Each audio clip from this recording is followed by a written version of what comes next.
Hi guys, मैं अजय कंबोज। हमने एक वीडियो बनाया था कि फार्मास्यूटिकल मार्केटिंग कंपनी के लिए इन्वेस्टमेंट को कैलकुलेट करने के लिए हमें आरओआई, रिटर्न ऑफ इन्वेस्टमेंट और ब्रेक इवन पॉइंट वगैरह का भी पता होना चाहिए। तो उसी के बारे में हम थोड़ा सा यहाँ डिस्कस करने की कोशिश करेंगे। जहाँ तक मेरी नॉलेज का हिसाब है या जहाँ तक मैंने जितने भी स्टार्टअप को स्टडी किया है स्मॉल लेवल पे, बड़े लेवल पे नहीं, बहुत बड़े स्टार्टअप नहीं, मतलब छोटे लेवल पे, जब एक पर्सन अपनी जॉब को छोड़ के या थोड़े एक्सपीरियंस के बाद अपना स्टार्टअप शुरू करना चाहता है और शुरू करता है, बेसिकली ज़्यादातर लोग उसी तरह शुरू करते हैं।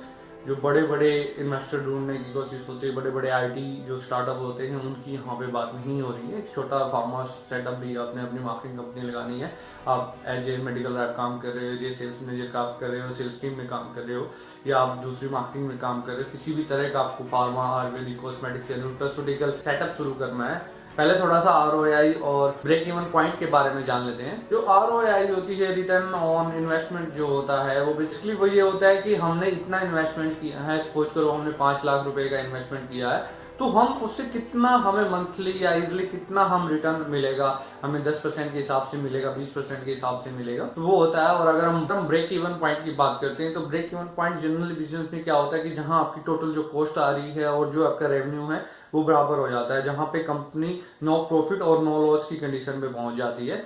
लेकिन पर्टिकुलरली जब हम स्टार्टिंग में बिजनेस करते हैं अपना, चाहे मैंने किया था या दूसरे जो स्टार्टअप्स मैंने देखे हैं आसपास के एरियाज में या जिनको मैं जानता हूं, उन्होंने कभी भी आरओआई और ब्रेक इवन पॉइंट को कैलकुलेट नहीं किया और ना ही उनको कभी जरूरत पड़ी। तो ये कुछ बिजनेस के कॉन्सेप्ट होते हैं, फंडामेंटल्स होते हैं, ये basically accounting point of view से तो बहुत अच्छे होते हैं। जब हम प्रैक्टिकली जाते हैं और बहुत स्मॉल लेवल पे शुरू करते हैं, वो इतने ज्यादा यूजफुल नहीं होते हैं हमारे लिए, कि हमारे पास पर्टिकुलरली इतने एसेट नहीं होते, इतने रिसोर्सेज नहीं होते और हमें काम शुरू करना होता है। वहां पे हमारे माइंड में केवल यही चीज होती है कि हमें किसी न किसी तरह अपने बिजनेस को स्टेबल करना है, स्टार्ट करना है। जो हम एक रिस्क ले चुके हैं, जो हमने अपना स्टेप आगे ले लिया है, उसको किसी ना किसी कीमत पे हमें उसको पूरा करना है।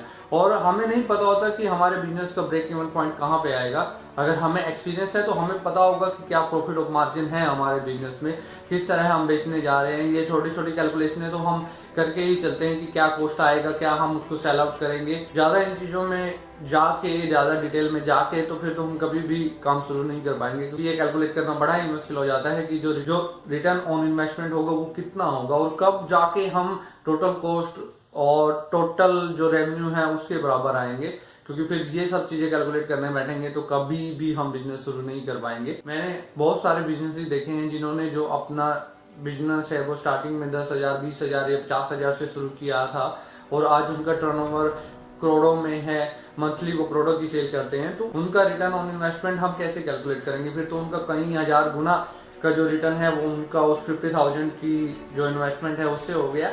लेकिन ये बेसिकली बिजनेस के फंडामेंटल्स है जो उन बिजनेस पे लागू होता है जब किसी को आपके बिजनेस में इन्वेस्टमेंट करनी है, या कहीं से आप इन्वेस्टमेंट लेना चाहते हैं, या फिर आपको बैंक आपको लोन देना चाहता है। तो ये कहीं चीजें में जब आप बाहर से इन्वेस्टमेंट लेना चाहते हैं तो वहां पे हो सकता है कि ये सारी चीजें कंसिडर होती हो, लेकिन जब आप अपने बलबूते पे अकेले अपनी सेविंग्स पे या किसी दूसरी चीज में मॉर्टगेज रख के लोन लेके अपना काम शुरू करना चाहते हो तो फिर ये चीजें का कोई ज्यादा मतलब नहीं रहता। आपका सिर्फ कंसंट्रेशन इस चीज में रहता है, आपको अपने बिजनेस को किसी ना किसी तरह प्रॉफिट में लाना है और जितना भी आप कमाते हैं बिजनेस से वो भी आप ज्यादातर इन्वेस्ट करते रहते हैं। क्योंकि हमने भी अपने बिजनेस में जितना इनकम आती है लगभग उसका हम 80% दोबारा ही इन्वेस्ट कर देते हैं। तो मेरे पॉइंट ऑफ व्यू के हिसाब से आरओआई और ब्रेक इवन पॉइंट का अगर हम स्मॉल लेवल पे शुरू कर रहे हैं तो कोई ज्यादा महत्व नहीं है उनको कैलकुलेट करने का या उनको थोड़ा स्टडी करने का। आप सिर्फ अपने काम में नॉलेज लीजिए, उसको शुरू करिए और फिर पूरे जी जान से उसको सफल करने में, सक्सेस होने में उसमें अपना पूरा टाइम लगा दीजिए। उम्मीद करते हैं ये इन्फॉर्मेशन आपको अच्छी लगी होगी। Thanks for watching.